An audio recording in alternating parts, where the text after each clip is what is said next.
We talking about sports, get ball. What it do, baby? Yeah. What up, you number one podcast listeners? We're finally back. A little brief hiatus. Life going on, as you guys all know from my last episode, but Prem Brulee's back and better than ever. Number one podcast in your headphones.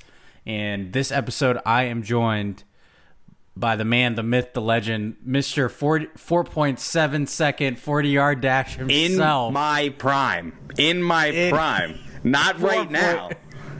4.7. Put it on the board. I don't Thomas know what to Lewis. tell you. Wake up out of my sleep and do it. How are you guys? Thanks for listening. I'm happy to have you, man. I figured after a long hiatus, you were the right person for the job because we have a lot to go over, and I'm counting on you for your hot takes. Oh, I'm a huge asshole, so I'm ready to put it on record. Let's get it. But you number one podcast listeners know the deal. First, we got to hit you off with the sponsor.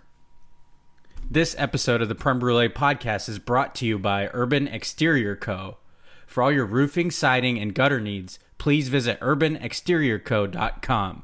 That's URBANEXTERIORCO.com.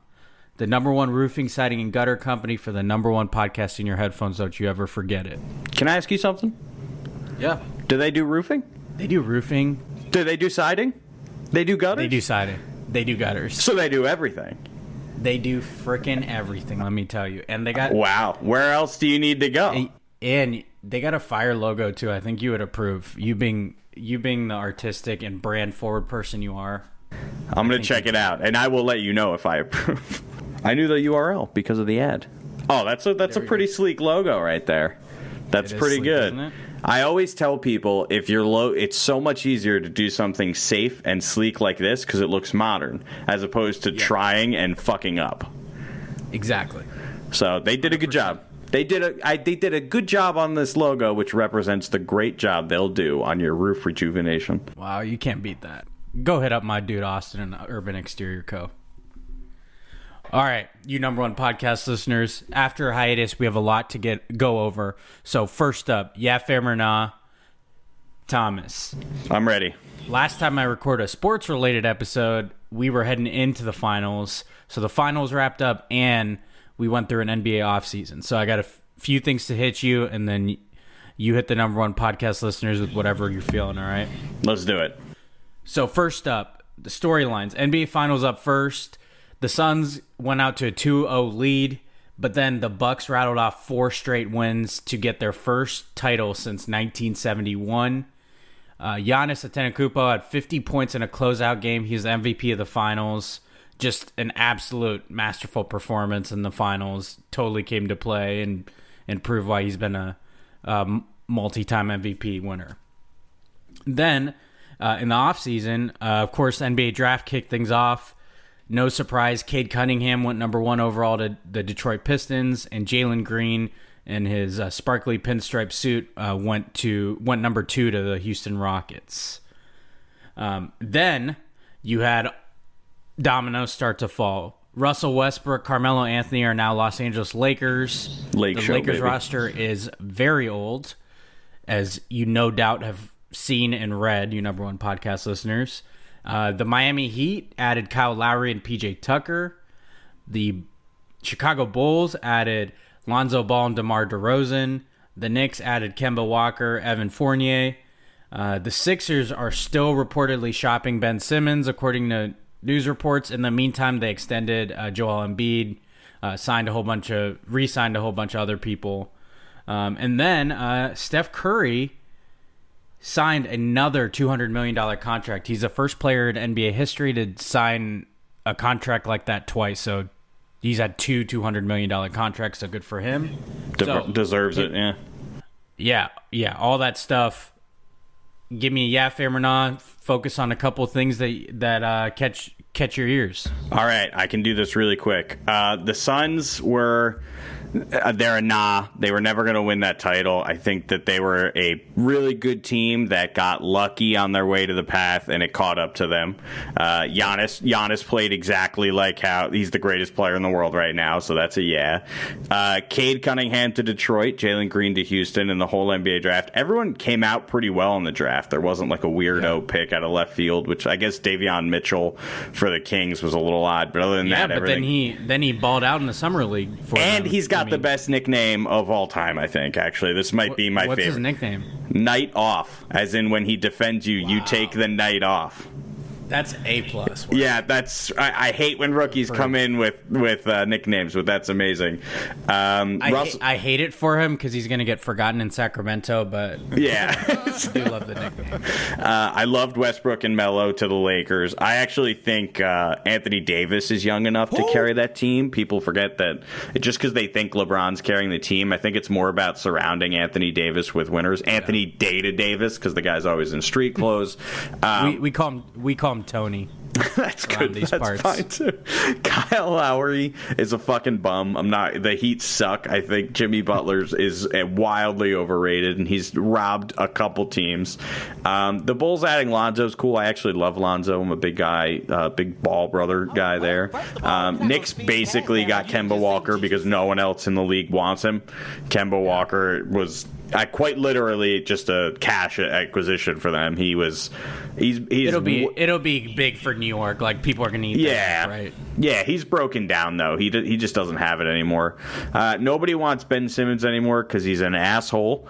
It's not even so much that he's like, he can't shoot and he's like a liability in the playoffs. He's just like, I have never spent 1 second with Ben Simmons, and I just know I'm fucking cooler than this guy. And he's like a young millionaire who could pulling Jenner sisters anytime he wants, and I just know I'm cooler than him.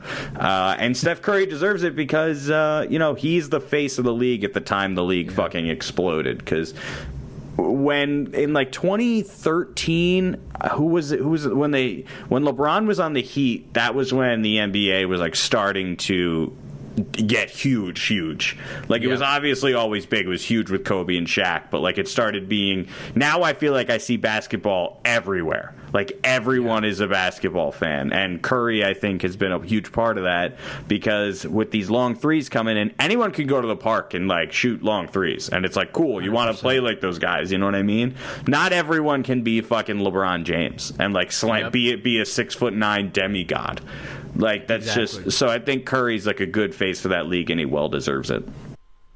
Yeah, I think I've heard multiple people say this, like with kids and stuff, and who are coaching. It's like, now kids are just trying to pull up long range for three because they see Steph Curry do it, and he represented such a huge shift. And anyone could see them, like you said, anyone could see themselves as Steph Curry, because he's just like, average height, even for a regular adult, maybe above average, right? Like 6 feet tall. Yeah. Pretty skinny, nothing. If you saw him and didn't know it was Steph Curry, you wouldn't think twice about it. But it's totally different. Yeah. I could go, LeBron James looks like an alien. Like, if an alien came down and saw me and LeBron James standing next to each other, they'd be like, these guys aren't the same fucking race. And I'd be like, yeah, we are. Or like someone already called dibs. There's already aliens here, if that's possible. But the thing with like Curry and like all the 3-point shooting that's kind of taken over, and why he deserves that contract, there's actually nothing stopping you or I from going out, practicing 10,000 threes a day, and getting our way to the NBA just by being a lockdown 3-pointer, except we're lazy pieces of shit. Like, that's the only thing that stands between us and like I could go become a kicker in the NFL right now, because your age doesn't really matter. It's the wear and tear on those muscles. I could practice every day for weeks or months or years or whatever and be an NFL kicker. I just literally am a lazy piece of shit. But that's why I think Curry deserves it, because he's like a true... He's like an everyman of the league. As nice and perfect as LeBron is, and like, when LeBron dies, I really hope a bunch of skeletons come out of his closet, because like, it makes me feel terrible that he's that perfect of a person. But he's unattainable. Where Curry feels like Curry feels like you're hanging out with him, and LeBron, you're just like in awe. You know what I mean? Yep, for sure. All right, we had to cover this a little bit. The Olympics got delayed a year. We all got it over summer. you a Yeah fam or not? Did you watch a lot? Are you interested in the Olympics? I love the Olympics, but right. I did not watch a lot this year because the timing threw me all the way off. It felt weird. The whole thing just and I was like, the stuff I couldn't watch live, and I had no interest in watching afterwards. If that makes sense. See, I said the same thing. So like, yeah, my wife is really into watching the Olympics, and a lot of people are, right? Yeah, it's and great. I like, for what it's worth, I like the Summer Olympics much more than I like the Winter Olympics. So I will watch. But it does suck knowing, like, I could just look up the result of what I'm watching. And then also, it's not even looking it up. If I can't wake up and not see if something crazy happened because of my phone. And we all get the notifications, right? Yeah, Like, there's no way we weren't going to find out what happens. And then they're trying to put it in prime time as if we don't know. Like, you're trying to build suspense here, NBC. And then they made it, like, ridiculously hard to find the streaming because they tried to put everything on Peacock. It was like a whole mess. I felt. I have Peacock and I still didn't watch it, so that should really tell you that. And I like the Olympics. Like Julie and I watched the Olympics the last time, and they're great. Like I love watching the Olympics, but it's fascinating. Waking up, and I love all the weird ass sports they do, but waking up. And like I'm like, oh cool, we won gold, and then it's like, oh, it's on at 8 tonight. Why would I fucking watch? Yeah, like, I already know what happened. It's like rewatching an old Super Bowl. Like, why would I ever have any interest in that? 100%. Well, I can't relate to that, but yeah. What do you watch, the old Cowboys Super Bowls? I mean, I've seen them before, but it's like I really want one in my lifetime. Then maybe I would rewatch like a more recent one that I actually. If I watched one live, I could rewatch it, but I couldn't watch one knowing I know like the result already. For the first time. I'm with you there.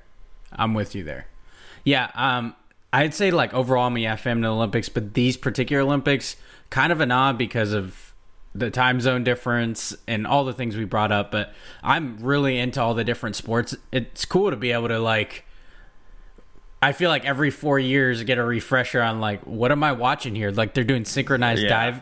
They all look great, and then the commentator's like, "Oh, that was a bad one." You see the little extra splash, or this person's toes weren't pointed. It's fascinating to me. I know. I love the commentators that talk shit when they're like, some guy throws like a fucking shot put 200 yards, and he's like, "Ooh, not a great showing." I'm like, that guy just pulled like the principal from Matilda and yeeted that ball like it had ponytails and spun it around and threw it, and you're like, "Ooh, not a great showing." And I'm like, I'm at home and I like always take the sides of the commentators too. I'm always like, "Yeah, what the fuck's up with that one? Like, come on, you're letting Holland down right now. This is insane." The other thing worth noting, I did make sure to catch the like skateboarding, because skateboarding is brand new to the Olympics. It's kind of cool to see, and I thought it was cool that NBC actually invested in, like, they had Tony Hawk there. That's who you'd want to ask questions about, and then they had Michael Phelps for all the swimming relays and the individual races. Like, thought that was smart by them. Yeah, Michael Phelps, the greatest Olympian ever, and Tony Hawk, the greatest skateboarder ever. So honestly, that's just a good call. Did you see Tony Hawk just put his blood in like the paint of skateboards? Okay, so I actually drink that water like it's liquid death, and when you buy it, you have to sign like a PDF selling them your soul when you do it. So I'm dead serious. Yeah. So when you buy the water, you have to sell like they're like, this is a legal document. We own your soul. So like you have to actually legally sell your quote unquote soul to this company.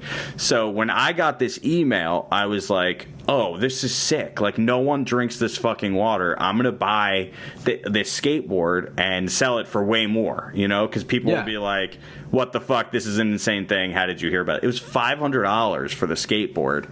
And I was just like, oh my God, these people beg me to buy a case of their water. And then they have the audacity to try to sell me a $500 skateboard. And I like the blood. After they already took your soul. Yeah, they literally own my soul. Give me the fucking skateboard. Wow. But that's intense. Lil Nas X did it with the shoe. I love this shit because I think art, like high art, is like fucking weird. Like high art should always cause controversy. There's no, it's not like Banksy, in my opinion, is not high art because no one's like, Banksy fucking sucks. You know what I mean? Yeah. So, right. but like, it should be controversial. Yeah, that's what art's like whole purpose of life is to get people to discuss things. I dig it. Okay. Let's move over to the NFL. Obviously, we'll get to some specifics of the NFL later, but NFL preseason almost wrapping up. It's, of course, now 3 games instead of 4. I wanted to get your quick yeah, fam, or not. Yeah, fam, or not to preseason headlines not meaning a thing. So, in other words, if you're a yeah, fam, you're saying let's wait for the regular season. If you're nah, you think that there's some credence to headlines in the preseason. On-field stuff, yeah, fam, doesn't fucking matter. But off-field stuff, that shit matters. But the stuff that happens in the game doesn't matter at all. Literally none of it matters. It's practice we're watching. I played, ran a 4.7, easy. 4.7 guy. But I played, and like there would be plays where my coach would straight up say like, I'm going to try to get you to throw a pick this play. You're not allowed to leave the pocket. So I would go there and everything would be double covered and I'd have to make this like impossible throw, right? So I throw the pick. Now, I know I don't feel bad because I know my coach just told me, hey, if you have to, throw a pick. I just want you to practice making these throws. Like, don't throw it away. Don't play it safe. But the fucking reporter on the sideline doesn't know that Joe Judge is saying that to Daniel Jones or Arthur Smith saying that to Felipe Franks or any of that shit. Or, Matt Nagy saying it to Justin Fields. So what I'm saying... I can't believe you put out Felipe Franks, by the way. I'm just naming the greats. But... I'm just saying, like, we don't know. So it means nothing. It means because we don't even know if what we're seeing is effectively what we think we're seeing. Like Zach Wilson, they came out and said, like, oh, he threw picks in practice. And Robert Saleh came out and said, yeah, we actually told him he wasn't allowed to throw off his foot. Like, he had to stay flat-footed to throw. So, like, of course he threw a pick there. We're just trying to work out these tweaks and teach them how, like, what not to do, how to not do it, when to do this, how to react when things are this bad. You know what I mean? So, like, if they mean fucking nothing. And I love when a coach, like, schemes up something so the defensive guy gets a sack because he knows he can't touch the quarterback. They'll be like, oh, yeah, the right tackle, I just want you to fucking pull left for no reason and let this end come through to make them feel good. And then, like, fucking Peter Prisco or some bullshit reporter is like, oh, he looks like fucking Aaron Donald out there today. Like, it means nothing. It's practice. They don't know what they're watching. Yeah. They have no fucking clue what they're seeing. They have no idea. I'm a yeah fam as well. I want to wait till the regular season. There's just so much smoke in any head. I mean, obviously I'm a Cowboys fan, so it's always going to be on every TV show. But this Dak Prescott saga with his shoulder, it's like, oh my god, one day he's not going to be fine all year. The next day he's totally 100%, doesn't have a pitch count. It's like, let me just get to the season already. Like, it's just, the preseason is what it is. It's for the people a lot of times you haven't heard of making the roster. It's the last guys on the roster fighting for spots, and that's what it's great for. It's cool to have football back on screen. That's all exciting. And it's cool to see some of the rookies get some experience on the field. That's pretty much where I leave it.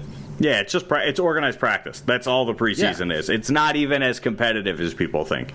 And everyone always says, like, oh, these guys are fighting for their jobs and all this stuff. A lot of the times, like, the coaches will tell that, and I don't know if I'm revealing a source per se. I had a friend who played in the NFL. You did too. The tackle. Yeah, Mike Adams. Yeah, he'll tell you the same thing. A lot of times they'll tell you, hey, I want you to fucking listen. Like, I want you to not use your instincts. I want to see how well you can listen. So if they let a guy blow by them, but they picked up the guy they're supposed to, for all we know, the coach was trying to test the fullback or the halfback to see if they would pick up the other guy. So where it would look like you do something wrong, actually your coach is very happy with you. Yeah. Because you did exactly what you were supposed to, and he got to look at somebody else, and then it looks like you fucked up, but really the other guy did, but you have no idea. So they have no fucking clue. That's why Pro Football Focus is, like, heavily questionable, because they also have no fucking clue what the intentions of a play are. Yeah, they're not in those meeting rooms, or especially the coach schedule or whatever they're telling the players, for sure. Yeah, they have no fucking clue. Last but not least, the major headline I wanted to go over was name, image, likeness in college sports. So NIL is what you'll see it as, probably already have seen it as. College athletes can now profit off their name, image, and likeness, and players have already started to capitalize. I know there has been, I think Derek King for the Miami has already profited big off of it. One of the big examples here in Columbus was 5-star recruit Quinn Ewers deciding to skip his senior high school season and enroll early at Ohio State so that he could start earning endorsement money. Smart. So he's originally from Texas. The state of Texas did not allow their high school athletes to do that, so he said, I'm going to graduate early and enroll early at Ohio State. So here he is and able to profit off himself and his mullet and his rocket arm. So he's the latest example of that. So all that being said, I think I've talked about this a ton on this podcast that I'm 100% for people profiting off of themselves. Everybody should be. If anybody says no, don't bring them back. Yeah. I mean, college sports is a huge empire. They're still making money. There's no reason the players shouldn't get all that. It's their own likeness. It's not even the school's likeness.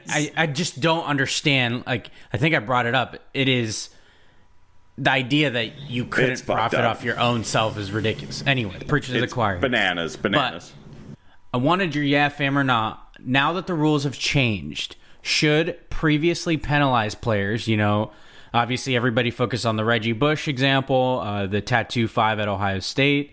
Should those players be given their accolades and accomplishments back? Okay, I'm torn. I'm going to say no, they shouldn't be giving them back. But with the thing, they never should have had them taken away in the first place. Yeah. The only reason I don't want them given back is because it was a rule at the time and they broke it. And I'm going to segue this off into something. If someone's in jail for weed right now, they should be let out. I know that's hypocritical, and I know I'm saying two different things, but I think that someone is still serving time of their life in jail is different than Reggie Bush losing his Heisman when literally everyone in the world knows Reggie Bush won his Heisman. No one thinks of Reggie Bush as not a Heisman winner. So like he physically just doesn't have the trophy. He's actually probably more famous as a Heisman because he lost it than he would be if he just fucking won it and didn't touch him. So I kind of dig that point. I don't disagree there. If you say Heisman winner, people will think Reggie Bush. Immediately, that's one of the first names that come to their brain. And one other thing, and I'm going to put on record on the podcast, and I've only said this about one other player before. Patrick Mahomes, the only guy I've said this before, I guarantee Quinn Ewers wins a Super Bowl on his rookie contract. What it do, baby? Wow. I guarantee it. And I'm willing to say he's definitely going to go top 5 in the draft. I could see it, man. He's getting some gnarly comparisons, and Ohio State named C.J. Stroud their starting quarterback. Quinn arrived on campus 3 days before camp or something. So this season was already a wash. It just enables him to start his process of earning dough, which is great. But I would be very surprised if that job isn't his for next season. Yeah, and he's gonna. There's a chance it might be his this season, depending on how it goes. Because I'm not a believer in the. Yeah, I'm not a believer in the rest of the quarterbacks on that roster. Yeah. I mean, Ohio State fans hope not, but we shall see. Hey, I like Ohio State, so go Buckeyes. Go Bucks, baby. Coming soon. All right. That wraps up Yeah Fam or Nah. We had a lot to cover. That was pretty solid. We did a good job of catching up here. But you number one podcast listeners, you already know what time it is. Let's hit that intro, baby. I'm petty as hell. And I'm super petty. Here we Petty Le Pew. go. That's right. It is time for You Played Yourself. Just like the headlines, we have a lot to catch up on. First up, You Played Yourself. This goes without saying. Suns and 4 guy, officially done. I think you and I talked about this. He was done a long time ago. They got one sweep in the playoffs. Suns and 4 guy, rest in peace. Stop letting this dude make money off of just some stupidity. And I want to say, it was very cool during that sweep. He deserved every bit of it. But once it went over, it should have been over. Yeah, it's done. people buying shirts. It's like, come on, give me a break here. If anyone buys a Suns in 4 shirt from now on until perpetuity, I'm gonna kick your ass. I'm gonna find you. If just like Suns in 4 guy did to those Nuggets fans. I'm gonna ask for a receipt. Go through your phone. I don't need a physical one. I know you have a shipping receipt in there. It'll tell me the date. We'll figure it out. Oh, and another like bonus, you played yourself. It led right into the Bucks doing Bucks and 6. So you played yourself which is even so more. funny. Yeah, double. You played yourself. Don't ever play yourself. Staying in the NBA, we had to do it to him. Dennis Schroeder. This man turned down reportedly a 4-year, $84 million contract during the season. This past season, he was with LA. It only led to him starting to suck. And then he ended up this offseason signing a veteran minimum 1-year, $5.9 million deal with the Boston Celtics. That's tough. To quote him himself, that's tough. It's tough.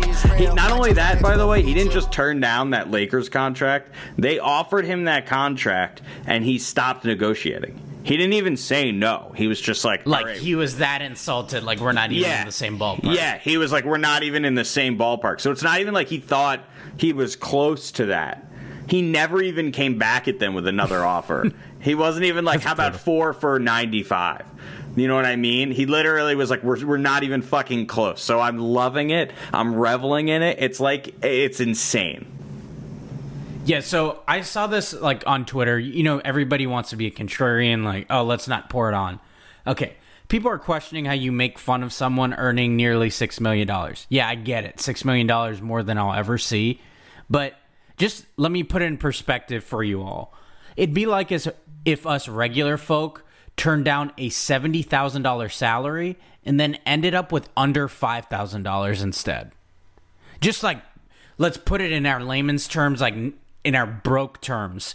You turn down a year's worth of salary, $70,000. Instead, you end up with less than $5,000. Effectively, would you rather be upper middle class in Los Angeles or poor in Boston? So, like, the guy fucked up. Like, I don't know. There's no way to even come out and say it. He just completely misplayed his hand. That's horrible. This is one of the funniest things I've ever seen in contracts, though. This is funnier than Latrell Sprewell saying he, like, has to feed his kids. Like, oh, I can't only make millions of dollars. I have to feed my kids. Yeah, they're struggling. Okay, I kind of wanted to let you have this next one if you wanted it, because it has to do with your Minnesota Vikings. Not only do we have, I believe, the worst vaccination rate in the league, Mike Zimmer is like avidly, they just had an infectious disease expert come speak to the team, and Kirk Cousins, and people are spelling Kirk with a Q and Cousins with a Q, which is just like beautiful. He's like this piece of shit, and he's poisoning the other players, and Dalvin Cook's not vaccinated. Adam Thielen's not vaccinated. There's so many guys. It's fucking insane, and it's horrible, honestly. And for what it's worth, I truly, truly think that Mike Zimmer, who never wanted Kirk Cousins in the first place, should fucking bench him. He should put Kellen Mond in there. I think every non-vaccinated player should get fucking benched, should sit down. I think the NFL should mandate it. They're a private business. I agree. I believe they're registered as one, and I don't know what to tell you. Like, from the bottom of my heart, I'd like to take this chance to apologize to absolutely nobody. If you're not vaccinated, you shouldn't be able to be in a job like that, making millions, and risk other people losing millions of dollars. This isn't.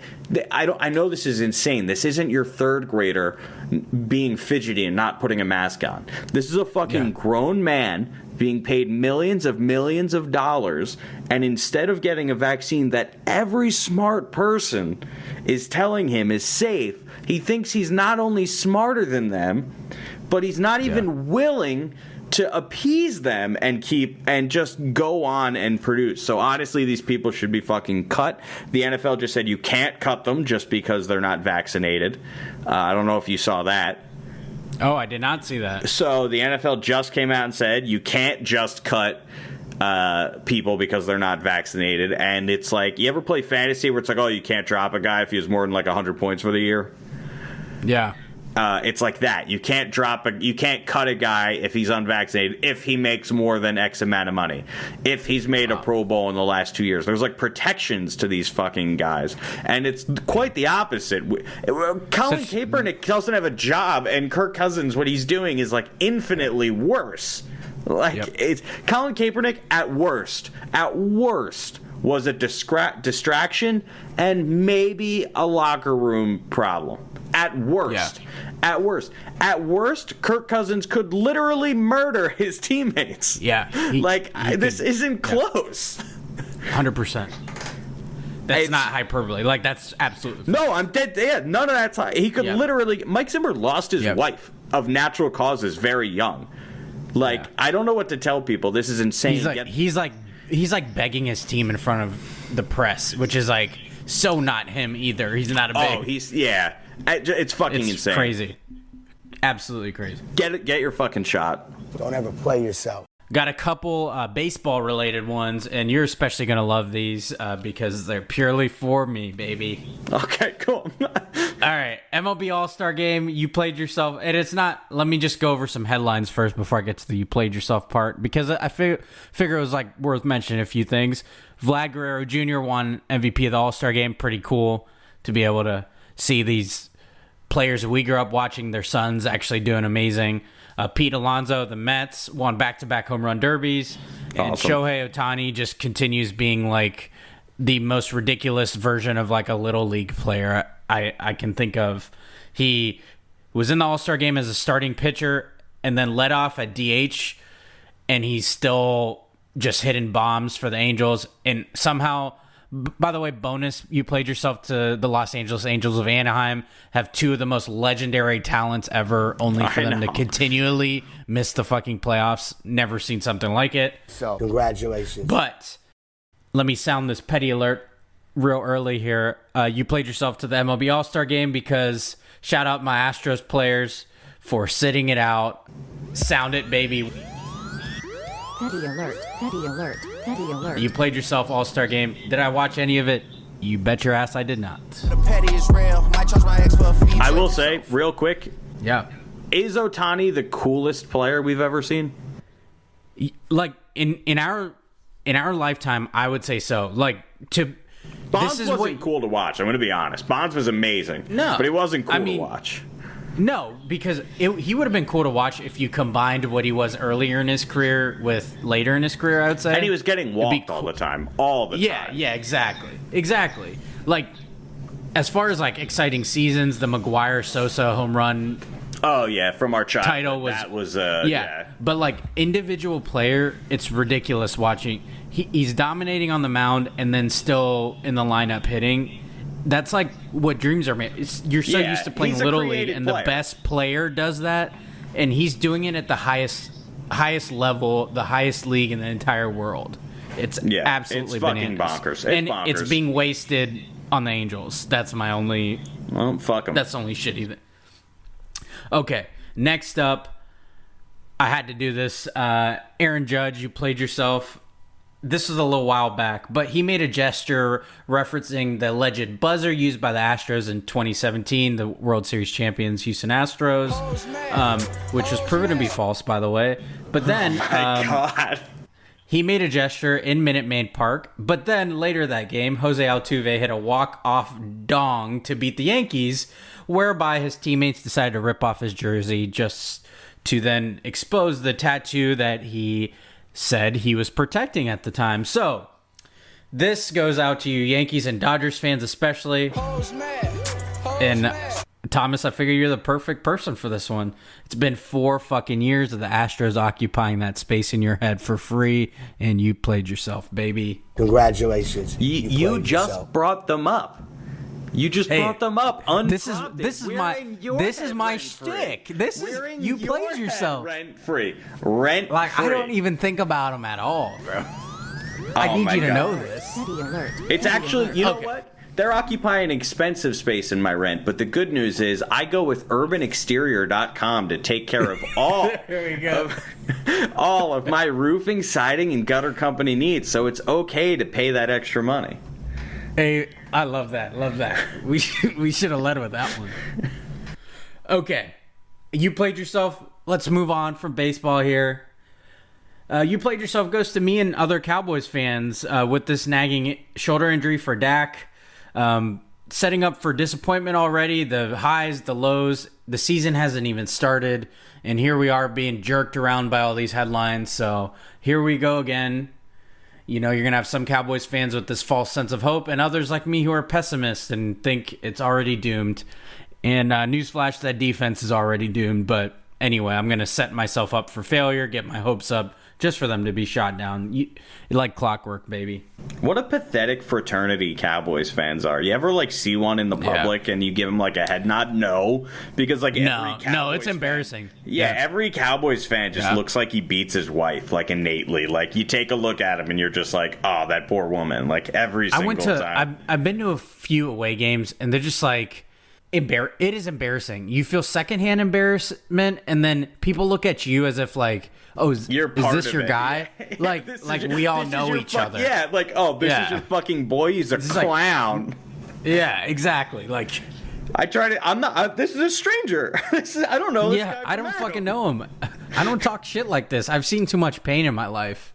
I respect the type of fan like when you're constantly get your hopes shot down, like somehow you still come back like more wild than ever, talking even more shit. It's like, I just don't get it. How have they not beat you down at this point? Especially a team like the Cowboys. It's been like so dramatic how much they've broken our hearts. It's like, how do you keep coming back talking shit? Just like, take it. That's all I say about it. Some of these teams really just fucking get you, and I feel like the Cowboys the last 30 years have really been one of those teams that you're just like, fucking, I gotta stop hoping, man. Oh my god, I tell myself every year, and then somehow something happens. Like usually the division ends up sucking. Yeah. You're like, oh, the Birds don't look too strong this year. We got a chance. Yeah, the year Tony Romo broke his collarbone twice. Like, the Cowboys only had, I think they finished with 4 wins, but they had a chance to win the division that year. Even with, like, I think they could have, there was a scenario where they could have finished with 6 wins and won the division, just the way it worked out. Who was leading that? And was that Kyle Orton? Was the backup? Yeah, they had to put a Kyle Orton. Oh my god. I distinctly remember Romo came back early, and it was like, I think it was Thanksgiving where he had the second collarbone injury. I was like, oh wow, this is like the opposite of gathering family around. Like you get to see Premal yell at the TV again and be depressed because his quarterback went down for a second time in the season. And what a nice guy, Tony Romo. I know. That's my quarterback right there. It's my quarterback. Okay, got a few more before we wrap up. You played yourself. First up, I know we talked about NIL, but any chance I can get to add this person you played yourself. It's like this guy, King Snake, Kevin Durant. Those are like the two. Oh, and Draymond the Woat Green. Those are like probably 3 out of the 4 of the Mount Rushmore that I would add any time on You Played Yourself. And that is Dabo Swinney, head coach of Clemson.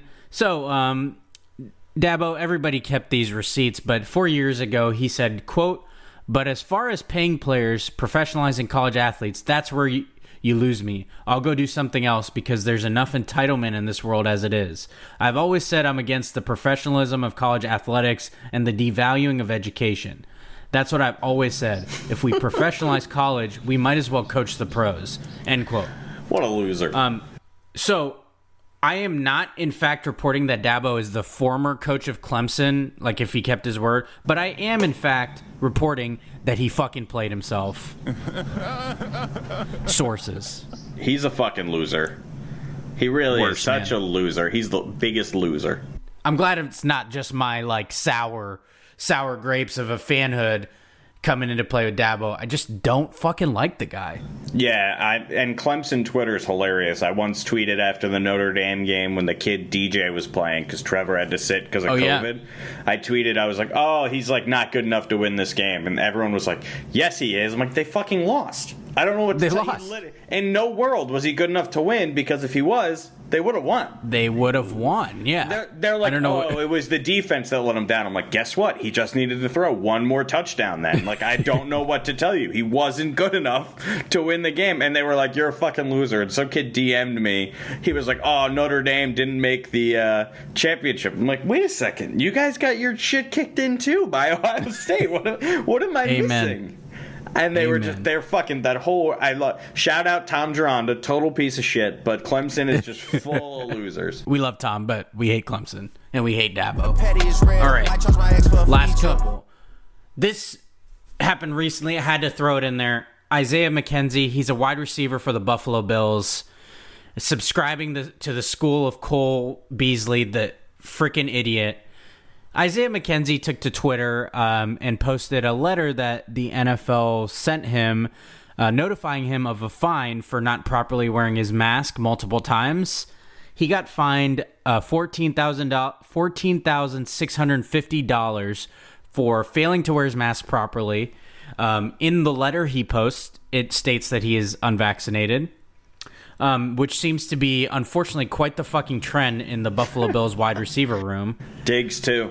So you played yourself. I can't imagine, one, listening to Cole Beasley, and then two, still listening to him after he had his press conference where he tried to sound smart but never said anything of value. He has never once tweeted or said in person anything in value.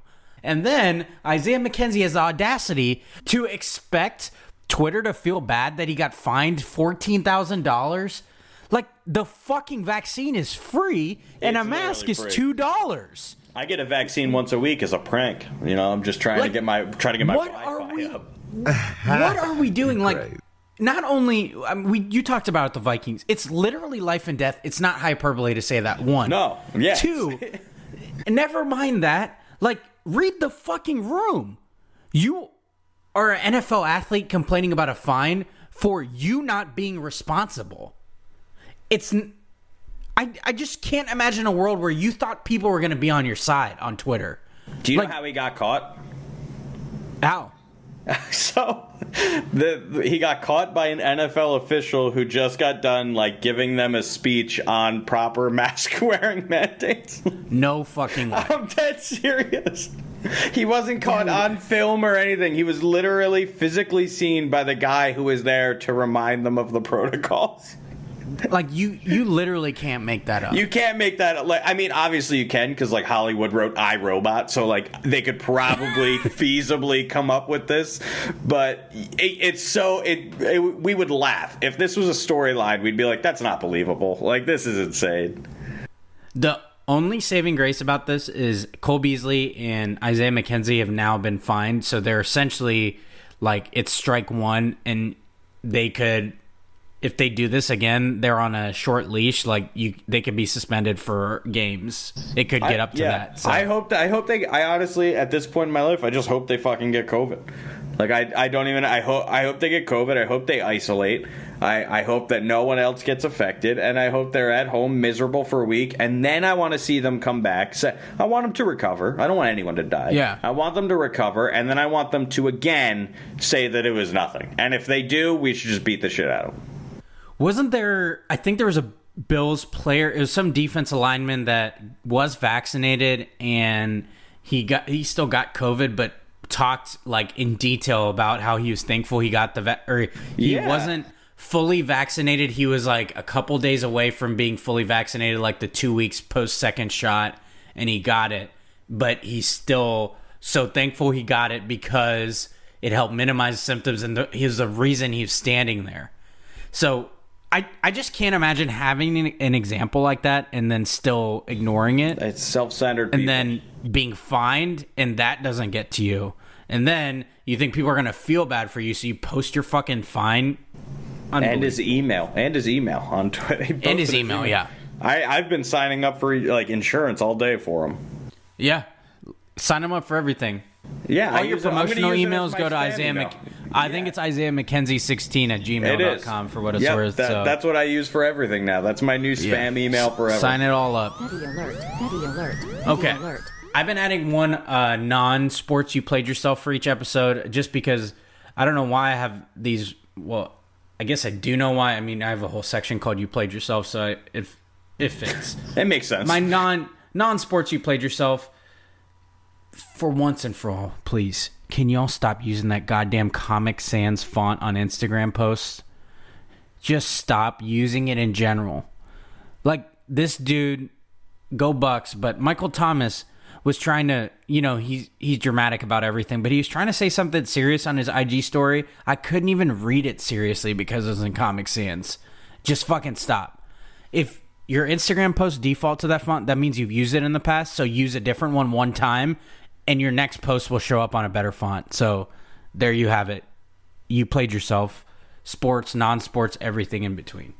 You got anything to say about Comic Sans? You're actually in graphics. Like, you have to hate it too, right? Oh, I mean, it's such a terrible font. It almost makes circles in my brain from going to being horrible to being funny that people are using it. It's like so on the nose. But overall, I actually think people kind of underuse fonts. Literally just knowing good fonts can make you a very artistic and creative person. It's like 90% of the job. But you do your art now for every Prem Brulee thing you do. Isn't literally like 90% of it just having a nice font, and you're like, oh, cool, I can type anything, and guess what? It now looks good. It looks fucking cool, man. That's what I'm saying. It's just a cool font, and Comic Sans is not a cool font. Like, you see every decal on every car is like monotype Corsiva or Papyrus. Like, just fucking stop. Keep fucking talking fonts to me. I'm into it. Dude, just go find a new font. Like, there are free ones out there that look pretty fucking sweet. Yeah, it's not very hard. You could just Google Avenir, Avenir, free, and guess what? You got it, baby. You can download it. The internet ain't that scary. Just click the link. It's beautiful. It looks so good on everything. You never have to use Comic Sans again a day in your life. Amen. This is an anti-Comic Sans world right here. Oh yeah, I'm in. So, all right, time for who you got and what you feeling. In the last sports episode, I talked with my cousin a few NBA picks. At the time of the NBA playoffs, we picked who would make the finals, and I picked Bucks and Suns. At that point, it seemed pretty obvious. Like, the Clippers were without Kawhi at that point. And the Hawks made a really great run, but just seemed like just wasn't their time yet. And my cousin picked Suns versus Bucks as a pretty obvious pick anyway. And then we went over head coaching vacancies. So now, since then, they've all been filled, but we went over what we thought were the best head coaching vacancies. My cousin hot-taked it and went with the Pelicans because of Zion. I don't know what New Orleans' plan is at this point. They traded away like Steven Adams. They have Jonas Valanciunas now on their team. Yeah, Zion's leaving. Yeah, I don't think he makes it past into a second contract, but we'll see. I want my top opening being with Portland. They ended up hiring Chauncey Billups. Horrible. Yeah, I thought that job was going to go to Becky Hammon, and I thought that would have been a really, really good hire for them. But that doesn't change that I felt like that and probably Dallas, just solely because of Luka Doncic, were the kind of the two best openings. Boston was pretty good too, but I don't know if I trust Brad Stevens running the show. Okay, this week wanted to have like an all-encompassing pick. And I wanted to pick your brain about QB battles in the NFL because you're a resident, scouting guru here. But first, we talked about the Olympics. Saw this right after the Olympics finished. You had the opportunity to train for 3 months straight.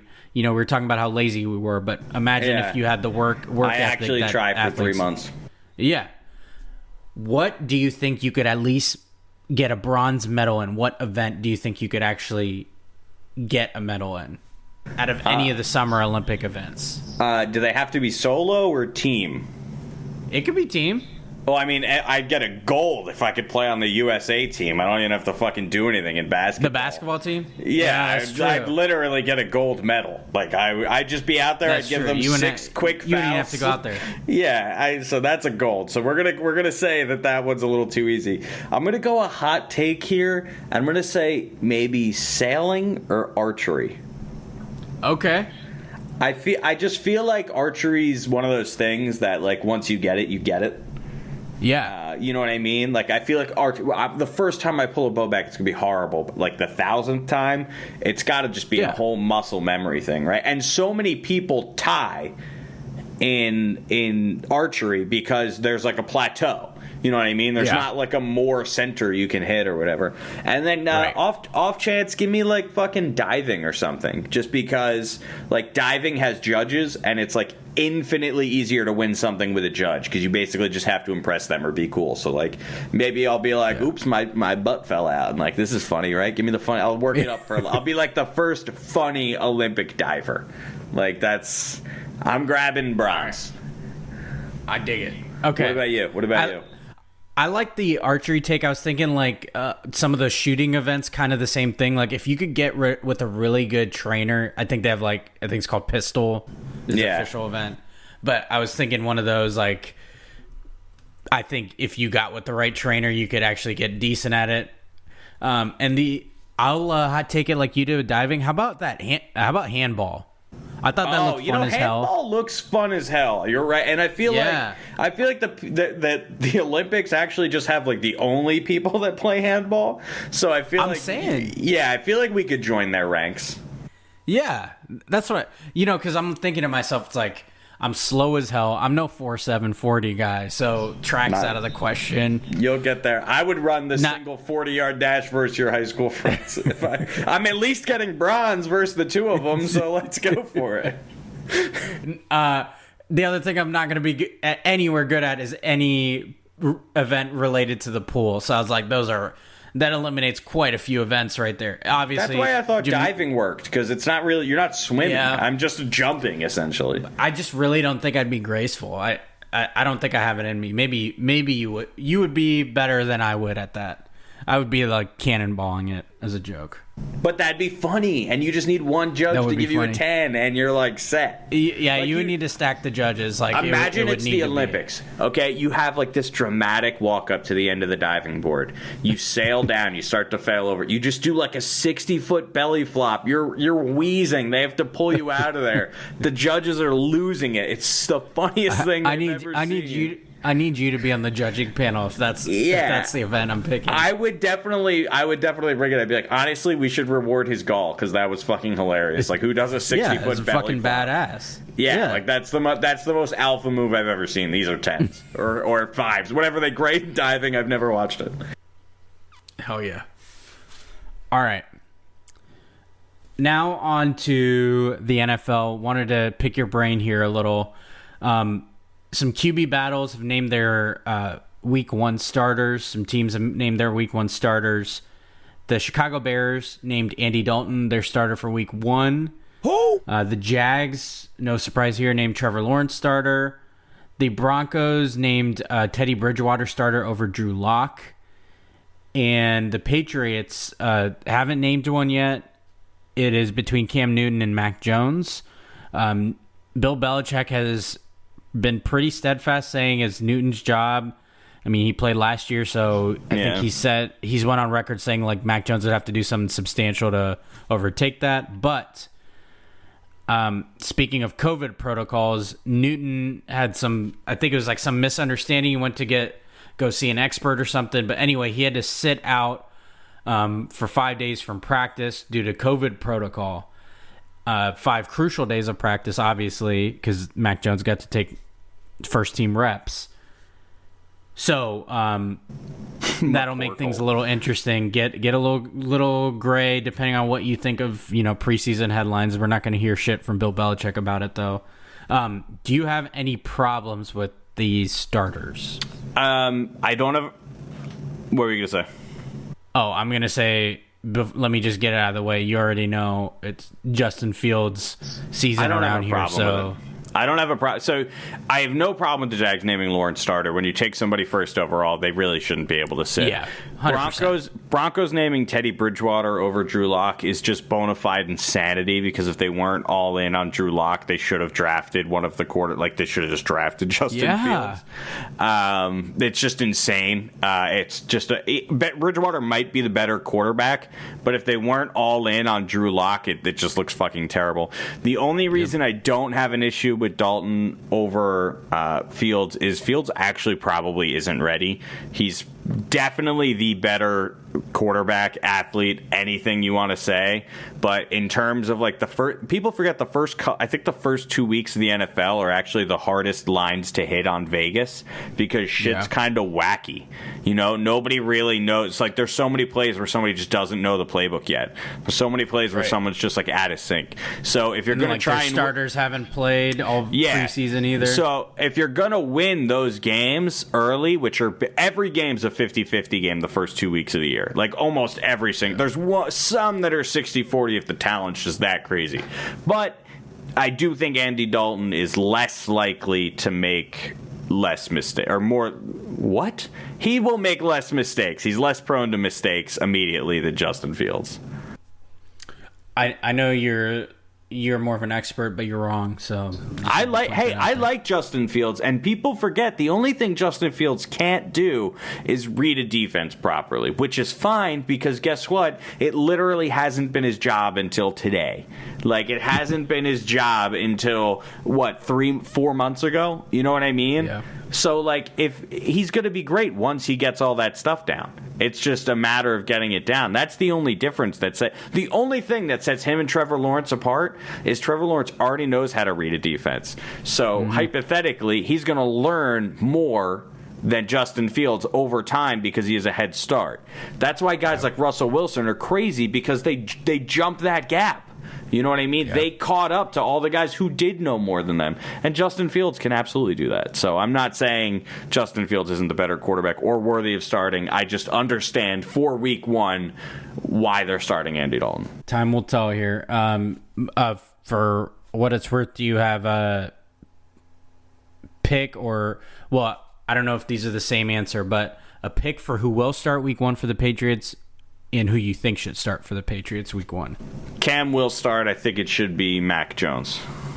Okay. I think it will be Cam, and I think it should be Cam, because at least see what he can do with actually a full roster. The Patriots by far were hit the most by people opting out. So totally fair. My thing there is they pretty much know Cam's not the future already, so you might as well. Clearly, yeah. I don't think that team's even Super Bowl ready. So no. That's where I'm at. Like, the Bears are competing. The Bears think they might win a Super Bowl this year. The Patriots, they have a great defense, so that's a great equalizer. We'll see. We'll see what happens. But I would start Mac Jones just because I think cerebrally he is already there. All right. Okay.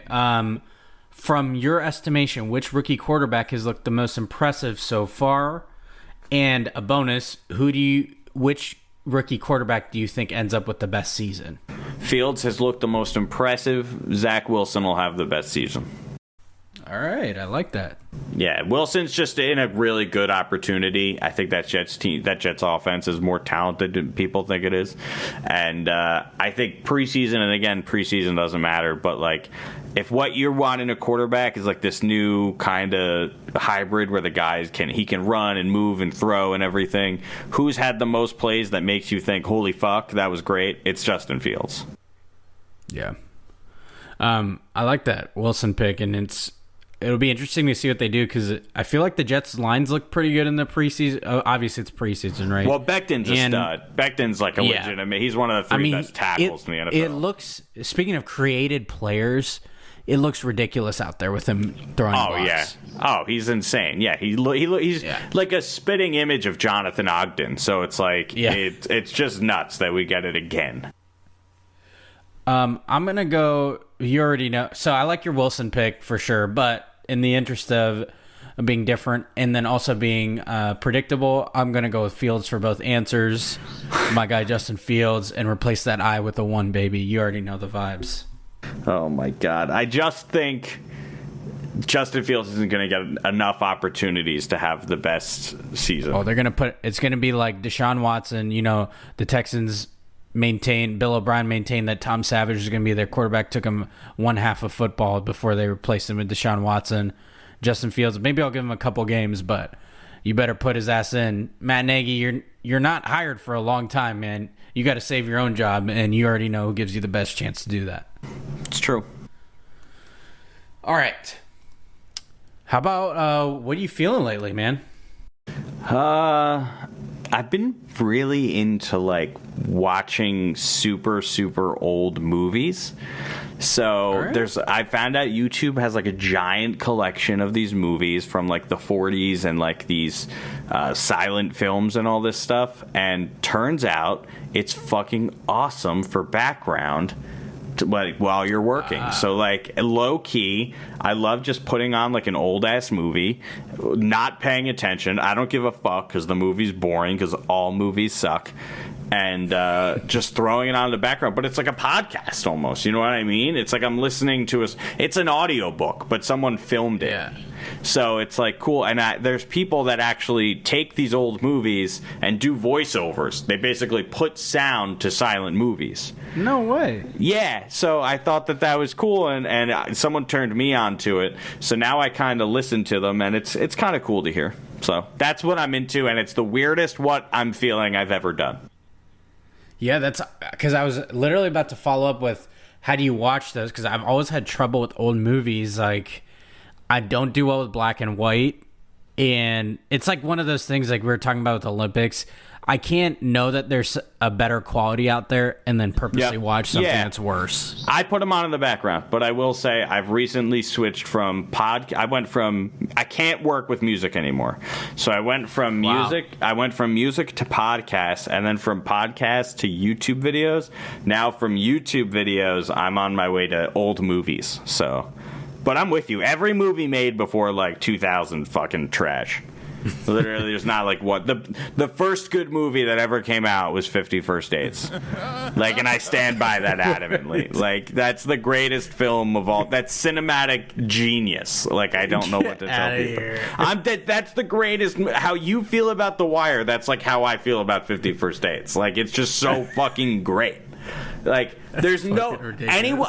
You could take like a child with bone marrow cancer. He'd throw him into 50 First Dates, and he'd be like, zap me in with some radiation. I have to live more. I want to watch that again. Like, I'm telling you, this movie it's so good, and people are always like, oh, it's so dumb. It's such like a rom-com. It's so silly and stuff. No, it's fucking perfect. It's like just the best silly movie ever. If you don't feel good after watching 50 First Dates, there's no heart. There's no soul inside you. You are dead. You are numb. I can't believe you go, all movies are bad, and the one you throw out there is 50 First Dates. It's like the pinnacle of comedy. It's so great. She forgets every day. I can't. You know what? I'm not going to describe the plot of 50 First Dates. I know you've seen it. Watch it again. Listen, it's so good. And they mentioned the Vikings. They're like, oh, Culpepper's going to throw a pass here. I'm like, I love Dante Culpepper. So this is like just a movie made for me. This is like the 4.7 40-yard dashes of movies.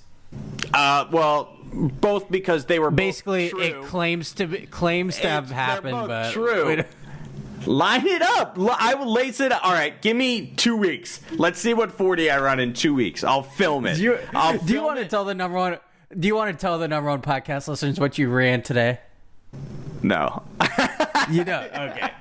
Let's save it and see what I get in 2 weeks. Give me 2 weeks to train, and we'll see. And I thought I was slick, too. I'm telling you, I was fucking hauling. I was like, there's no way I'm going to survive. Like, I was like, I'm going to fall off. And then I get home, I check the thing, and so the way I'm electronically timing it is I have it set straight so I can see the front and end of the 40 yards.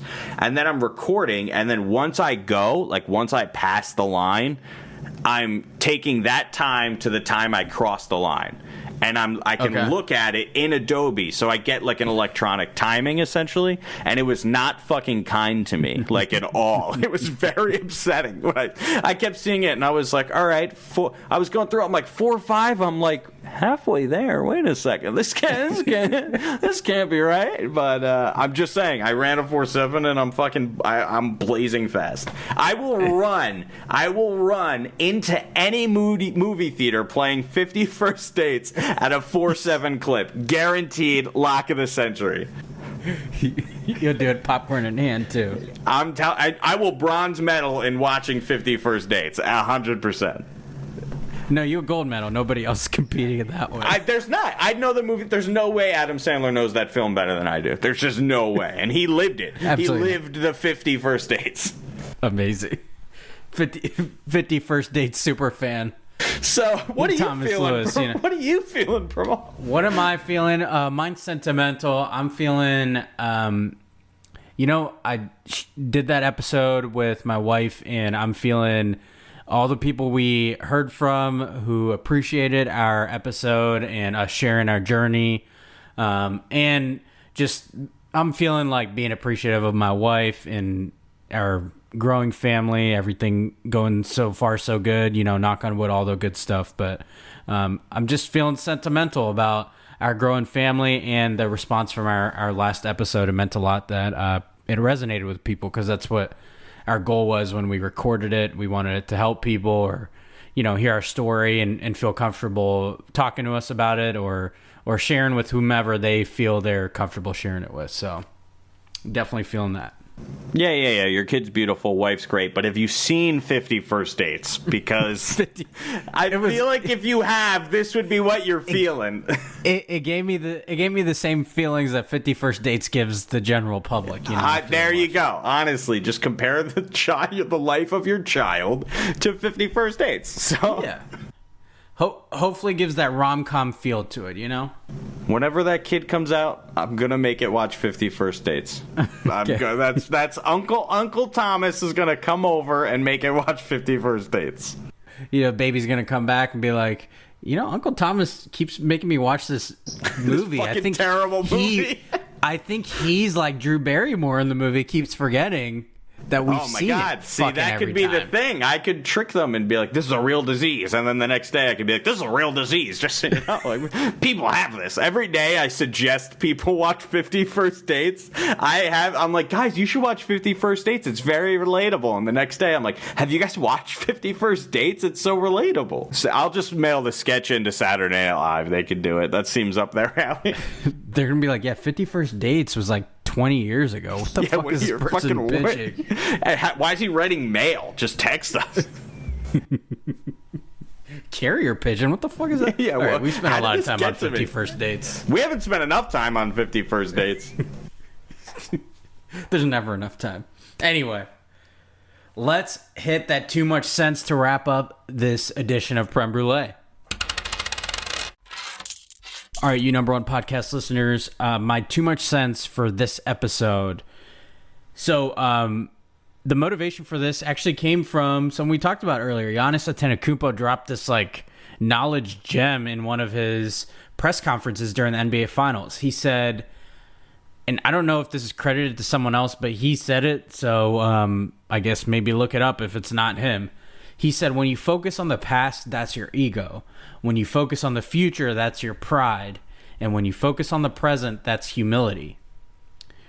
I was like mind blown. Like, that's an amazing summary to help you number one podcast listeners, help myself, be focused on the present. Too often we're focused on anything but what's happening right in front of us. We're too busy wishing for the next step in our lives, the next accomplishment. We straight up miss the beauty and the journey of getting there. And I love the focus on the past keeps you just right there. It doesn't keep you in the future, doesn't keep you looking forward. You focus too far in the future, you're not enjoying the journey. So this is a great reminder to enjoy that journey and focus on the present because it's going to be gone one day. So we might as well enjoy the journey and getting there.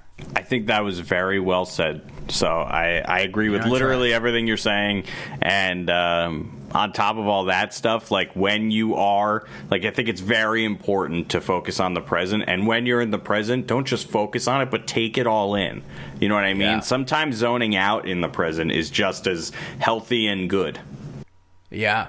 I always say this, like, I got to remind myself of this. Like, I've told friends that are due to get married, we got this advice given to, my wife and I got this advice, like, at one point during your wedding, just kind of step aside and just be in the moment, be together with your significant other, and just, like, look around. It's like, just appreciate what's going on in front of you.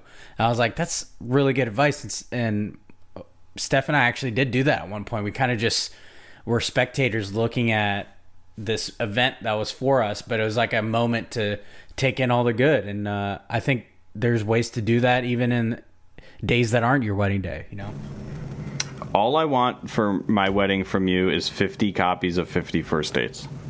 All right. Oh, and inside each DVD case is a date idea. So every time Julie and I open it, we have to do the date. You know what? That's a great gift. You're welcome, me.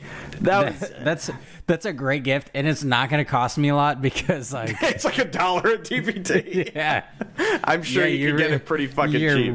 Really giving me a cop out here, but you're welcome. You're welcome. Julie's gonna be like, "What the hell? This is the guy that gave us 50 I'm not even copies." Gonna mention it. I'm just gonna be like, "What the fuck is all of this? Who watches this movie?" Just get the thank you note, like, I guess thanks. Yeah. We write one back to you and it just says like pretty weird, and then the next day we write another one, and then the next day we write another one. I get thank you notes every day. Also, I could have just put 50 date ideas in one DVD, but I want 50 DVDs. Okay, you got it. Don't fucking ruin this. You got frisbees for your dog that way. Goodbye. Anyway, you number one podcast listeners, that does it for another edition of 50 First Dates, the number one podcast in your headphones. No, you already know. It's Prem Brulee. I want to thank you, number one podcast listeners, giving me a little hiatus. Make these more regular again, and I'm sure Thomas will come back talking about 50 First Dates because he'll forget that we talked about it before. So I want to thank you, Thomas, for being on this episode, and you number one podcast listeners, I want to thank you. You know the drill. Share, listen, subscribe, tell a friend to tell a friend. You know the drill, and we'll talk to you next time.